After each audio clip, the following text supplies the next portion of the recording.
या महिन्याचा जानेवारी महिन्याचा म्हणजे नवीन वर्षाचा पहिला जो लाभ आहे डीबीटी आहे ते 26 जानेवारीच्या आत त्याची सुरुवात ही आम्ही करत आहोत आणि त्या संदर्भातलं जे आर्थिक नियोजन आहे ते सुद्धा अर्थ विभागाकडून आम्हाला महिला व बाल विकास विभागाला प्राप्त झालेला आहे.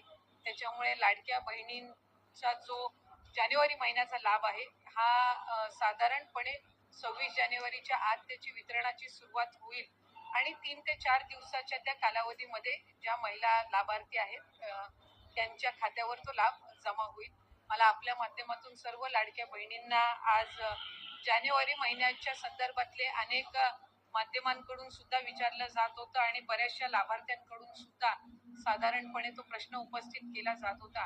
त्यामुळे दर महिन्याला आपण महिना संपायच्या आत तो लाभ त्यांच्या अकाउंटला देत असतो. त्यामुळे या महिन्यामध्ये सुद्धा तो लाभ जो आहे तो 26 जानेवारीच्या आत